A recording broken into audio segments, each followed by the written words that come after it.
120 secondes, l'invité de Vincent Veillon. Dans 27 jours maintenant, ce sera le 5 novembre, on devrait connaître le nom du ou de la nouvelle présidente des États-Unis. Et oui, le conditionnel est de mise parce que le vote s'annonce tellement serré qu'on pourrait devoir attendre plusieurs jours avant d'être fixé. Les sondages donnent toujours les deux candidats au coude à coude avec une légère avance de quelques points de pourcentage pour Kamala Harris, mais le mode de scrutin rend toute prévision hasardeuse et on va en parler avec vous. Prescott Cunningham, bonjour. Bonjour. Vous êtes conseiller à l'ambassade des États-Unis à Berne. Alors, est-ce que vous pouvez nous résumer la situation? Volontiers. Il y a actuellement 43 États où la situation paraît claire. Ils sont soit pour Harris, soit pour Trump. Mais il y a aussi 7 États pivots, les swing states, où tout pourrait se jouer à quelques voix. C'est la Caroline du Nord, la Géorgie, la Pennsylvanie, le Michigan, le Wisconsin, l'Arizona et le Nevada. Donc, dans ces États, c'est 50-50? Plus ou moins, oui. Une tendance actuelle, c'est que Trump l'emporte en Géorgie et en Caroline du Nord et que Kamala l'emporte dans le Michigan, le Wisconsin, le Nevada et l'Arizona. Reste alors la Pennsylvanie et celui qui emporterait cet État remporterait l'élection.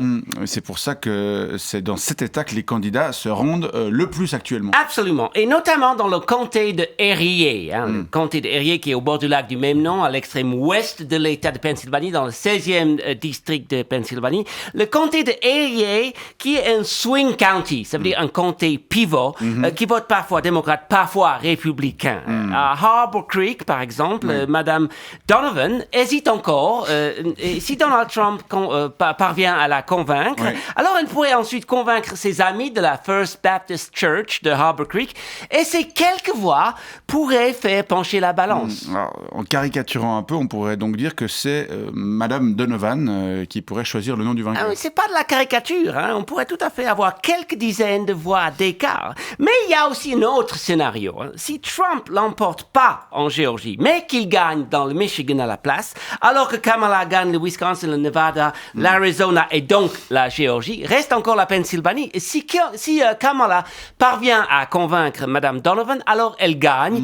Mais si c'est Trump qui y parvient... C'est lui qui l'emporte. Non! On serait alors dans un cas de parfaite égalité. 269 grands électeurs dans chaque camp. Et alors? Et alors, c'est la Chambre des représentants qui devrait élire le président. Et comme cette chambre est à majorité républicaine, c'est Trump qui serait élu. C'est pas sûr. Parce que la Chambre sera aussi entièrement renouvelée le 5 novembre. Et là aussi, c'est extrêmement serré.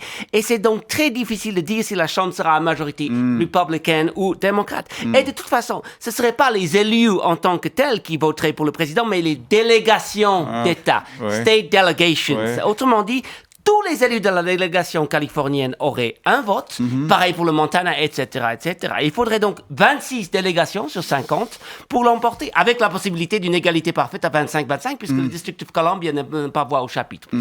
Ça devient vraiment compliqué quand même. Oui, surtout que pourrait encore se poser la question de la fidélité au vote des électeurs de l'État. Par exemple, est-ce que la délégation d'Alaska, composée d'un seul représentant, vraisemblablement une démocrate, voterait pour Trump, comme va sans doute le faire l'État, ou pour Harris? Mystère!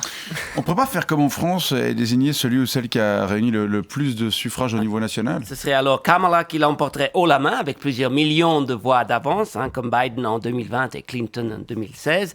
Mais les républicains font tout ce qui est en leur pouvoir pour que les élections continuent à être organisées en suivant à la lettre les instructions d'un texte qui date de 248 années, la Constitution américaine. C'est leur seule chance de pouvoir appliquer leurs idées, lesquelles datent aussi de 248 années. C'est la démocratie américaine, une démocratie qui pourrait bien être battue en brèche dans quelques semaines. Si Madame Donovan nous écoute, faites pas de conneries s'il vous plaît, Madame Donovan. Prescott Cunningham, conseiller à l'ambassade des États-Unis, merci pour ces explications et bonne journée. Bonne journée.